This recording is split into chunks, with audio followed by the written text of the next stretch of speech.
That's why I'm always pushing for a technical stage of the soft launch where you go over all of these and you're 500% sure that everything is correct. That's very important. Also super important. It's 4 a.m. and we're rolling the dice. Matej drops knowledge made of golden eyes. Felix with ads making those coins rise. Jack up designs, worlds chasing the sky. We're the 2.5 gamers, the midnight crew. Talking UA adverts and game design too. Matej, Felix, Shaka bringing the insight. We're rocking those vibes till the early daylight. Matej, UA, master eyes on the prize. Tracking data through the cyberspace skies. Felix stacks dollars like a wizard in disguise. Jacob's crafted realms lift us to the highs. 2.5 gamers talking smack. Slow hockey stick, got your back. Ads are beautiful, they light the way. Click it fast, don't delay.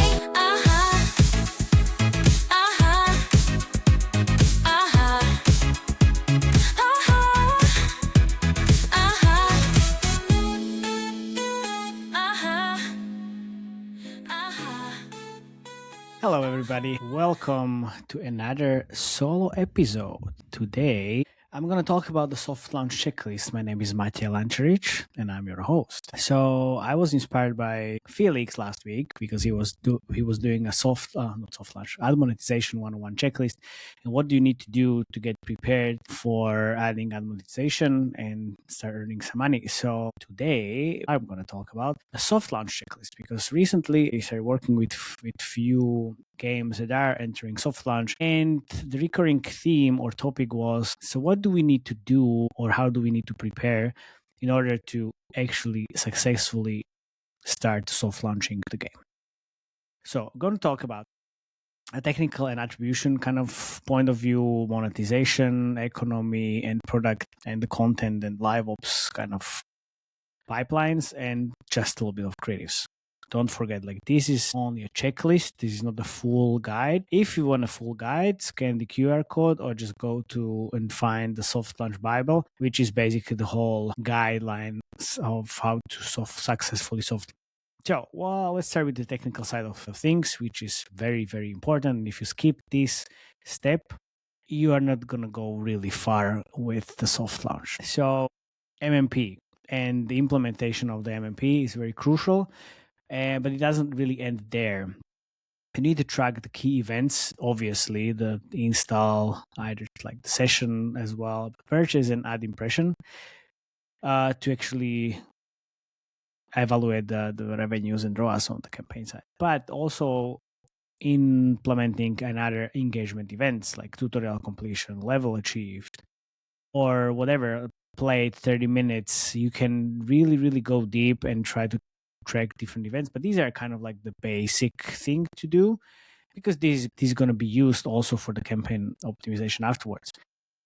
So you need to be definitely sure that you're collecting all the data and analyze the campaigns afterwards, because again, you will use these for UA and strategies, which obviously helps to improve your metrics afterwards, because different events on the campaign optimization side mean also different audiences and also different performance, different retention or different ROAS numbers, like the purchase that I mentioned or ad impression that I mentioned, because those two are two different sides of the LTV.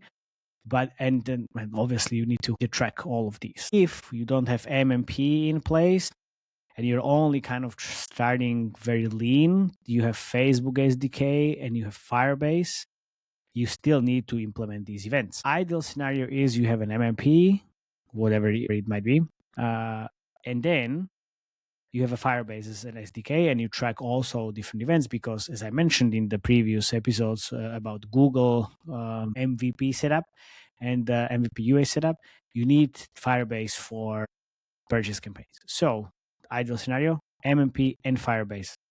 If you don't have MMP, then you go with Facebook SDK, and then you run basically Facebook and Google campaigns in soft launch. If you want to go deeper and have a UA diversification in place and have more channels, you definitely need an MMP, because, for example, if you run an uploading, you need MMP. You can't run uploading campaigns without it. So, tracking in place. Then we have the iOS fun and conversions and schemas. So you need to understand how the schema works, set up different conversion schemas we've done before, from custom where you have engagement events and purchase to just revenue brackets.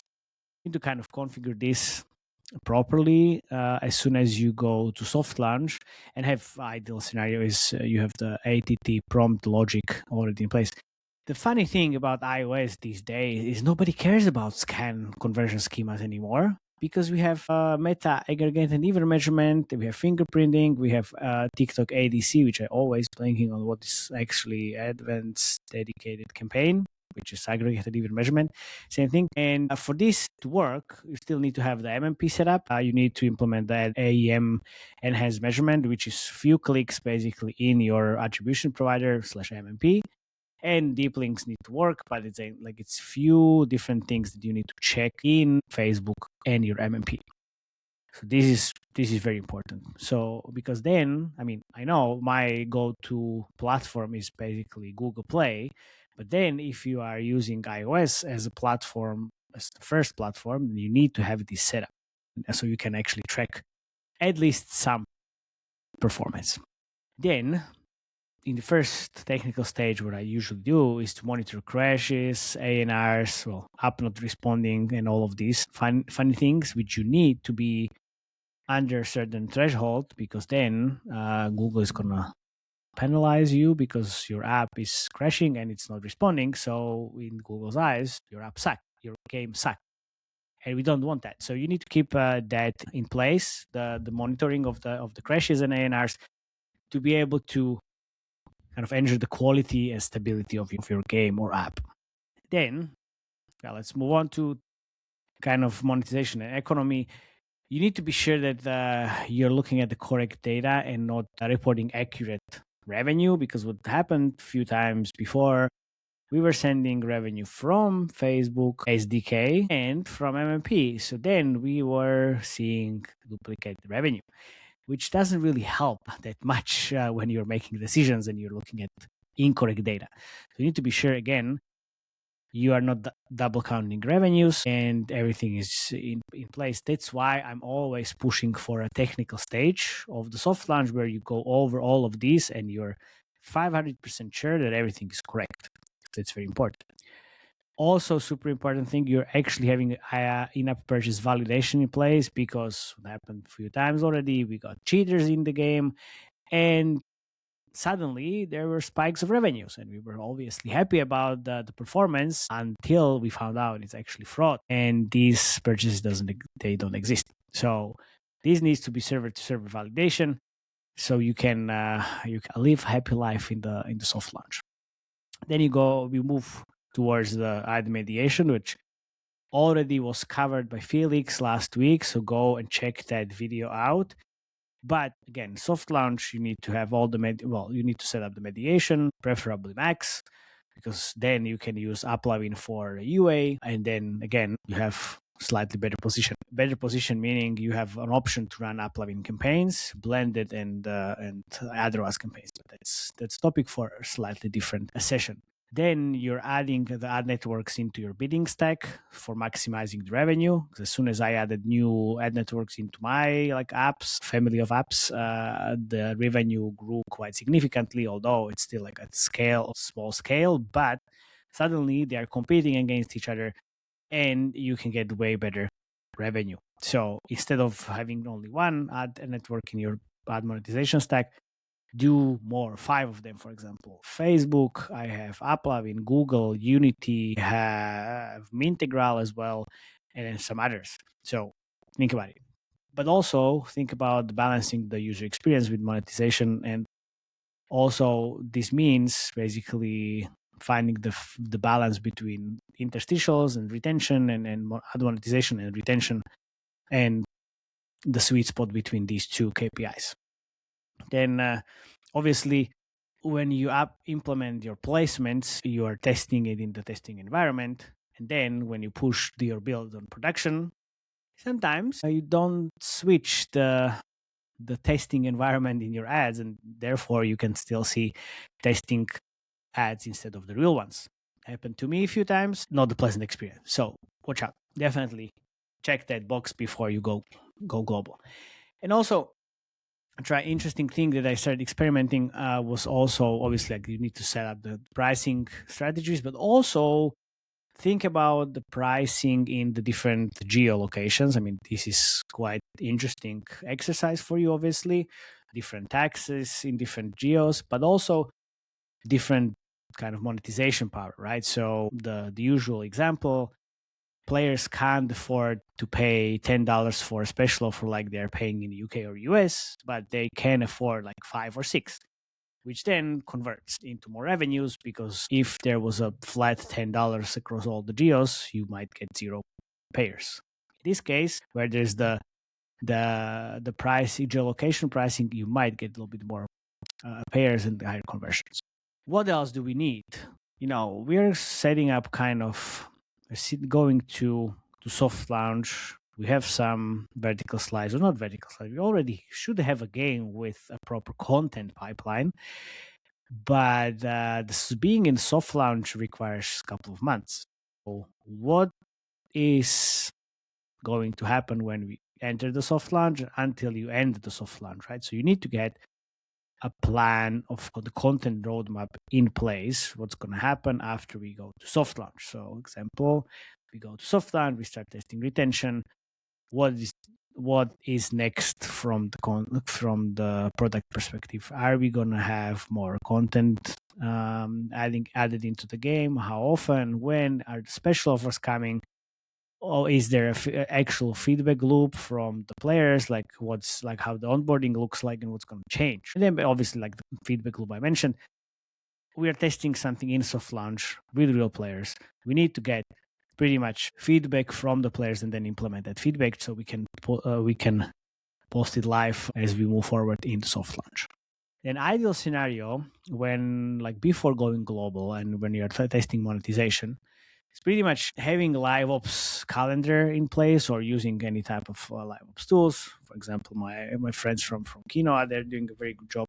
But then like manage the in-game events and promotions, pretty much because live ops have a very big impact on the overall LTV of your players, right? So when you're testing monetization, that is quite important to have in place. If it's not in the place, then it needs to be kind of ready right after global launch is done, because that has an effect on the ROAS of your campaigns as well. If you have a PvP, synchronous PvP game, then you also need to think about how to ensure the liquidity of players, and so like the matchmaking actually works and players are not playing against bots, because that sucks and people can find out quickly. So this is mainly on the UAP side, but also, I mean, on the server side and from the technical point of view, you need to be able to ensure like the PvP and everything is actually working well. So again, as I said, like here, the balanced match and fair matchmaking, in this case, it's usually from the UA perspective, mobile app install campaigns, just getting players into the game and then combining that with actual retention or up event optimized campaigns for engagement, or retention campaigns / purchase campaigns. So basically they kiss, you measure the quality of the players and the KPIs and retention KPIs and monetization KPIs on those high quality campaigns, but at the same time, so they can play with each other, flooding the game with CPI campaigns. So that's pretty much how it's done. And then we have the most important part, obviously, which is creatives. I mean, what needs to be done before you go to soft launch? So App Store and Google Play store listings, text, short description, long description. Ideally, well, depends on your like soft launch strategy, but localized also these store listings, and then all like the categories set and edge ratings and whatnot. But also look from the visual standpoint, there needs to be icons, screenshots, feature graphic, and then you need a keyword set basically. So what keyword set means is the keywords which you are going to use in the description, and also the keywords that you are going to add into the Apple keywords tab, which is 100 characters.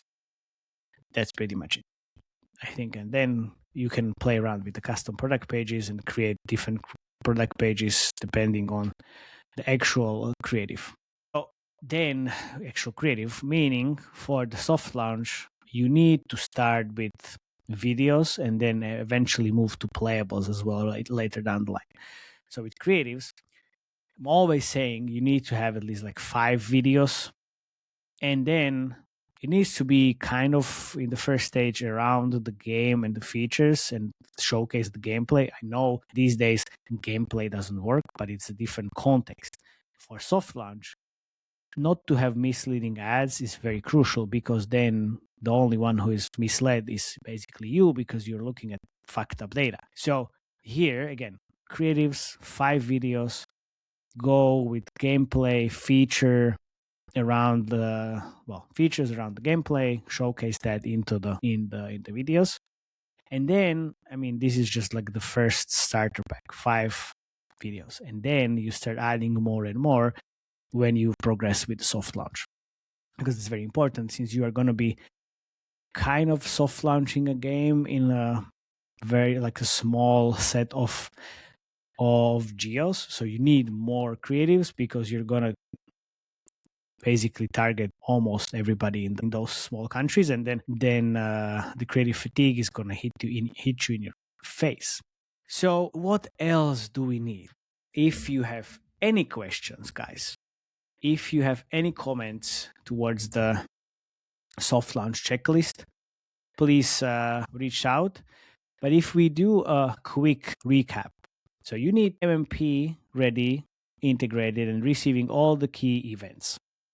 You need to have iOS kind of scan conversion schema mapped. iOS also aggregated event measurement configured. Then the revenue deduplication, passing the IIPs, purchase validation, pricing in place, ATT prompt logic as well. Then all the privacy policies updated in the stores. Also up at txt file on your website. Kudos to Felix, who brought it up last time in the previous episode.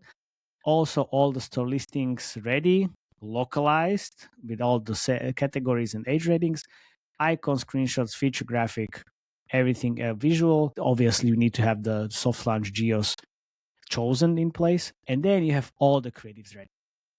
Pretty much, that's it.